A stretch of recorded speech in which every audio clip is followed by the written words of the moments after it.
breaking news at this hour, and that is that the government has garnered over 1 lakh crore rupees from the spectrum auctions, which has concluded today after 115 rounds. Do you remember the spectrum auction and the coal auction had both started together on the 4th of March? It has taken a long time, many days for that to end, almost 3 weeks' time. Unfortunately, the government will not be getting even a single paise of that spectrum auction in FY15 because it has carried on all the way till the 25th of March. The Central Exchequer will only start being able to book money from all of those bids and all that the telecom companies have committed in the new financial year. We will be now getting you reactions. I understand my producers are reaching out to try and get you with that. But of course, like I was telling you, almost 12,000 crore rupees had been budgeted by the Exchequer for this fiscal to try and get money from the spectrum auction, and that has not happened. Let's get your reactions now. We're now joined by GV Giri. Thanks, Mr. Giri, for joining us. And CNBCTV18 has finally concluded after 115 rounds. The spectrum auction is concluded. I don't know the exact figure except to know that it's over 1 lakh crore rupees. Your initial reactions? Yeah, I think I would expect the mainstream telcos have largely retained at least the minimum spectrum in their renewal circles. I expect, based on whatever information has been disclosed in the last 3 weeks by DOT, that Bharti would have increased its spectrum holdings in a few circles. And I would expect that Idea has at least managed to get the minimum of 5 megahertz assured for itself. It's come at a steep price, and therefore the smaller companies will be burdened. There could also be a few cases of companies losing out on their 900 megahertz because there wasn't enough of it, or the price was too steep, or the bidding was just too competitive. I think in some circles where supply was adequate, there are actually only 4 such circles. In 850 megahertz, we may see Reliance Jio enter, although it will be very difficult to see them making a mark because of limited availability of devices and this 850 megahertz being available to them in only a few circles. So I don't expect big changes in the competitive scenario too soon. And also the market might start paying a lot more attention to 900 megahertz 3G as a differentiator between operators, because sooner or later the operators who paid big money for the spectrum will start putting it to use in the best possible way, which is to use it for data. And I think overall, if after the Supreme Court hears this case starting tomorrow, the judgment concludes with the auction considered valid, and if the results seem to say that our current guesses and estimates are by and large accurate, then I think the market will react very positively. But until the judgment of the Supreme Court is finished and we know the final results, there is very little to go on the basis of from here. I'm going to ask you to hang on, Giri. Let's also go across now to Sanjay Kapoor, the chairman of MicroMax. He's also the former CEO of Bharti Airtel. Hi, Sanjay. This is Nantara. If I can get your reaction, spectrum auction has ended. It began on the 4th of March. 115 rounds, over 1 lakh crore rupees that has been garnered by the government. Would you say it's been a success? Is it going to put a big strain on the balance sheets of all of these telcos? Yes, absolutely. I think all the operators must be breathing a sigh of relief that finally it's over. That these auctions were destined to be dear, I think everybody knew. The strategy now going forward is what everybody's curiosity will be around. Absolutely, that people have probably retained the spectrum that they wanted to, and some have enhanced the spectrum pool that they wanted to stay in the game ahead on data. And now, how much of price rise will be required to make up for this deficit or investment that everybody has made? For smaller balance sheets that have put in a lot of money, I think this is the challenge that it will come across, in their strategy for the first time. For example, Idea has always grown increment past so many years. It's the first time that it's spending as much money as the big operators are doing in the same auction. So I think for them to see what the strategy going forward would be, both on price rise, on refarming of spectrum, is something which is to be seen, because that's a smaller balance sheet than probably Voda and Idea. So I think it's a challenging task ahead. How much monies will be now reallocated for infrastructure creation, for improving the customer experience, because I think one thing that all of us acknowledge is the networks have really taken a dip in quality, and the consumer experience has really shrunk to its lowest ever in India over the past year or so.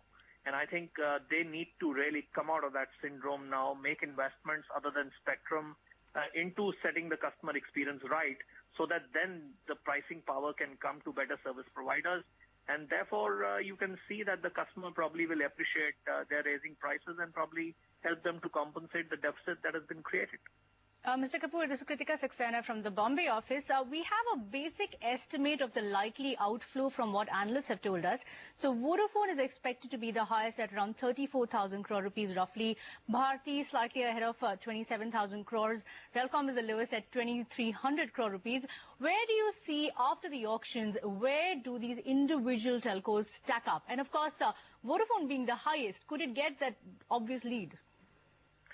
Well, I think, from a share market perspective, Idea and Airtel have a tougher job because they're listed companies, and therefore they have to be answerable. Voda is a non-listed company in India, and therefore this investment will not be questioned as much as for Airtel and Idea. But I think if Vodafone has spent more than these guys, then clearly Vodafone is garnering more spectrum, which means they're creating more capacity. And if that is true, then this might lead to a little bit of shift in market share in the future. Because right now, all networks are chock-a-block. And when the networks are chock-a-block and somebody adds disproportionate share of capacity on the network, his propensity to increase the market share goes up. So I would say Vodafone's played it smartly and garnered some interesting spectrum to their portfolio that might help them in garnering a higher market share in the near future. All right, Mr. Kapoor, just hang in there. I'll get Malvika Jain also with us. Malvika, you've been tracking the spectrum auctions all along. Tell us, do you have the latest numbers in terms of the outflow of the individual telcos? We already know there's 1 lakh crore rupees in terms of the kind of amount that's going to come into the government's coffers. But do you have any other details? Well, the Minister of Telecom is going to be briefing shortly on this issue, but I'm not sure if they will be able to disclose which company has bid for how much spectrum, because there is going to be a Supreme Court hearing tomorrow wherein the court will decide on whether the modalities of the auctions were actually in place in the first place. So while the auctions have concluded, the results is something that we might have to wait for.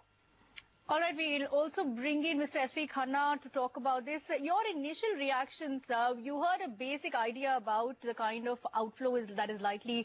Vodafone is expected to be higher. But I wanted to ask you about the competitive intensity. What do you think stands when you look at the overall market play right now? See, to be very frank, there is no choice the telco have. Because once the Supreme Court gave an auction, the CN, that the natural resources have to be auctioned, it has to be auctioned.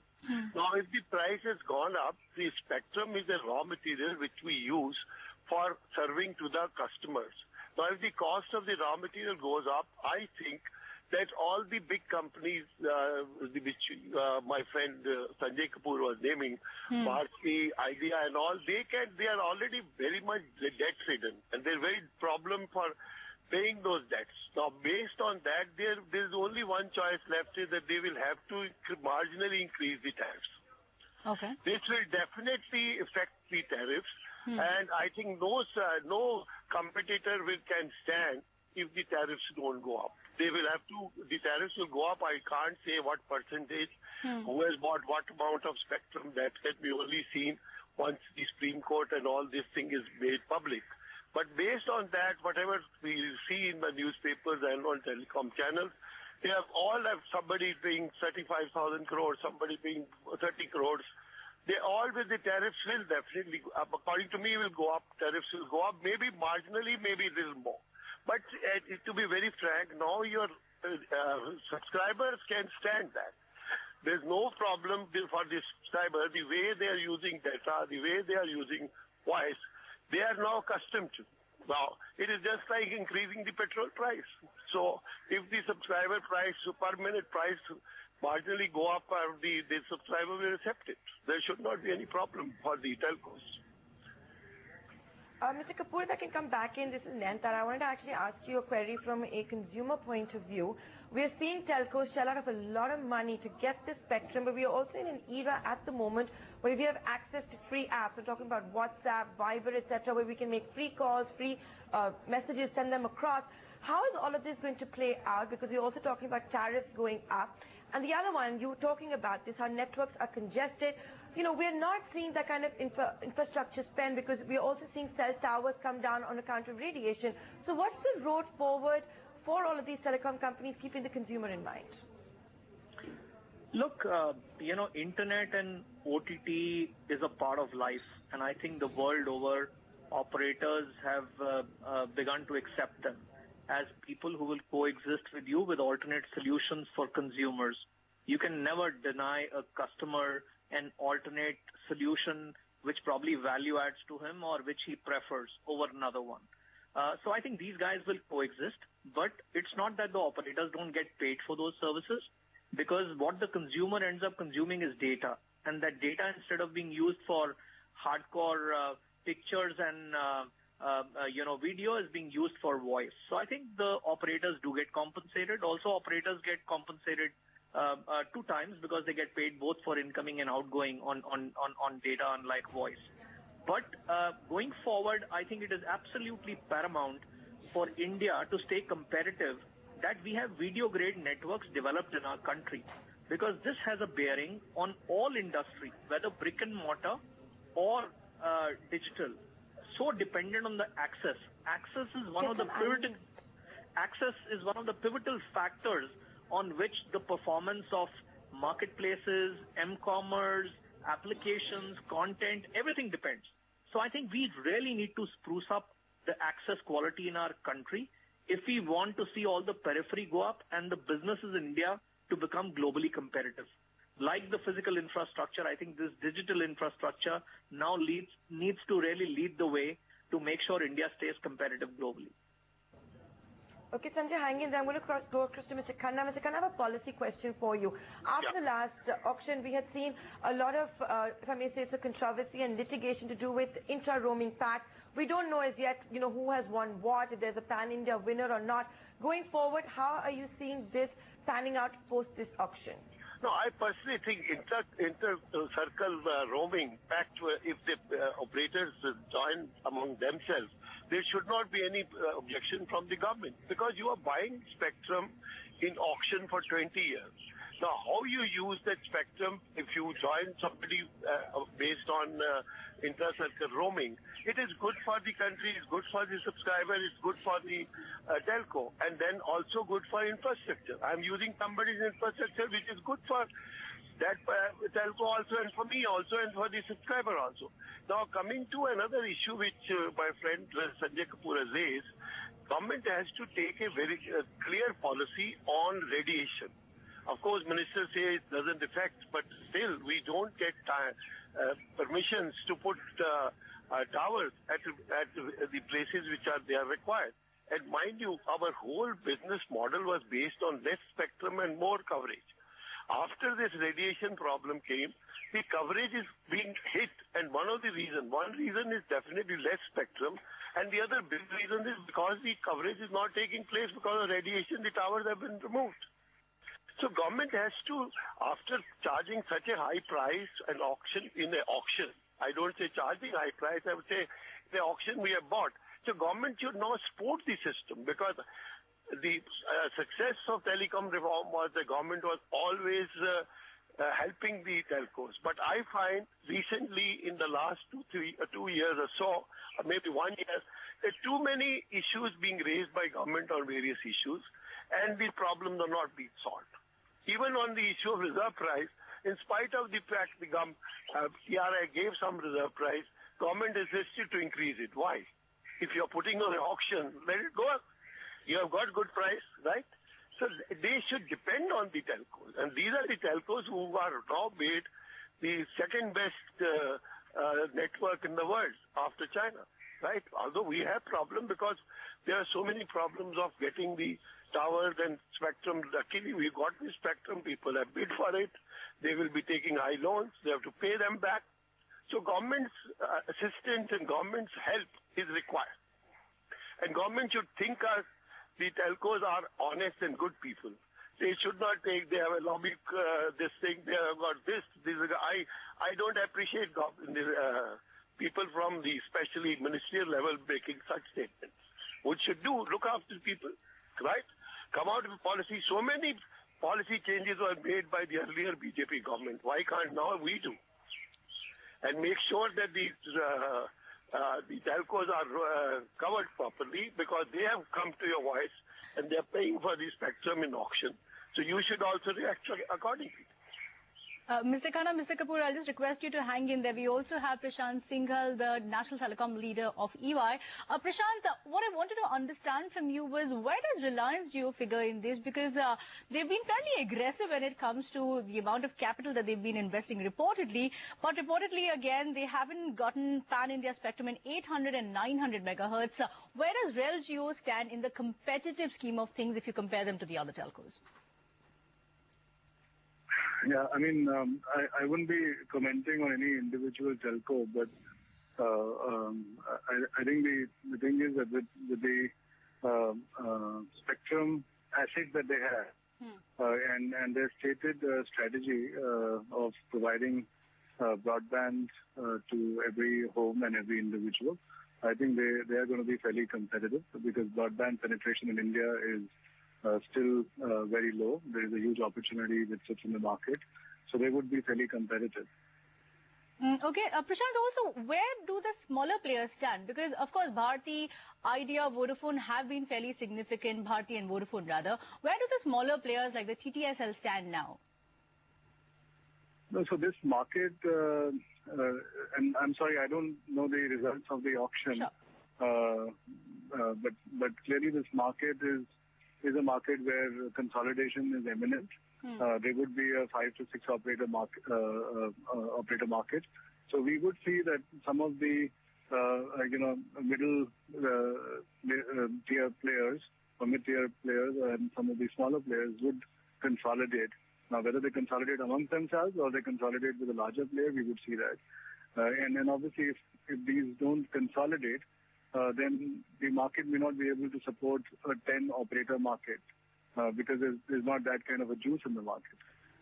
All right, Mr. Khanna, a quick question to you. In terms of competitive intensity and aggressive bidding, which of the bands do you feel have actually seen the largest amount of action when it comes to individual telecom interest? You see, I would not say, again, as Mr. Prashant said, I would not like to comment on each telco because all are well known to me. But I would say the competition should stay. I don't subscribe to the theory of mergers because, remember, if there are too many mergers, who is going to suffer is the subscriber, right? Let the competition remain and let it be this survival of the fittest.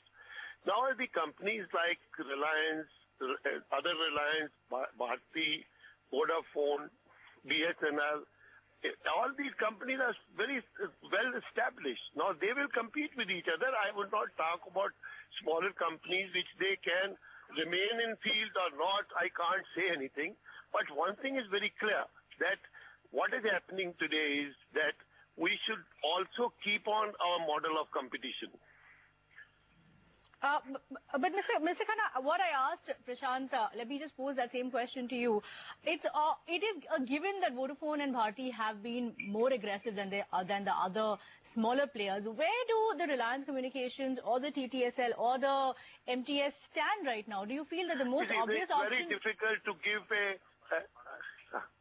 it's very difficult to give a commentary on Tata because I have been Secretary General of the Association. They both were members. So I will not be able to give you comment on each Reliance, what they will going to do. But I would say general, as long as competition is healthy and according to the companies which have counted, Reliance, both the Reliance companies, Tata, Vodafone, Bharti, BSNL, all these companies will compete with each other. It's a good, healthy sign for the country as well as for the telecom reforms. Okay, Mr. Khanna and Prashant, one last quick question to you. We're completely out of time. In terms of the debt figure and in terms of how you see the stock reacting tomorrow, quick reaction from you. You mean in the debt? In the debt figure, sir, in terms of where they stand. I think the Prashant will be able to answer that better than me. Prashant, what can we watch out for tomorrow? Yeah, thanks. So debt obviously is going to go up. I think I can't comment on how the stocks would react, but as a sector, I think we may see some negative reaction. The sector is going to see a debt of almost 17, 18 billion more than what it was as of today. And I think that is negative. The cash flows are not, with the current tariffs, the cash flows at the sector level may not be able to support this kind of debt unless we see more services being launched or tariffs being up. All right, Prashant Singhal, Mr. S.C. Khanna, thank you so much for joining in with your reactions on the recently concluded spectrum auction. Let's in fact get in another important reaction. The Indian Finance Minister is definitely a happy man now that the spectrum auctions have garnered more than 1 lakh crore rupees. He was speaking to Shireen Bhan at the GrowthNet conference in New Delhi. Listen in. The government has got bids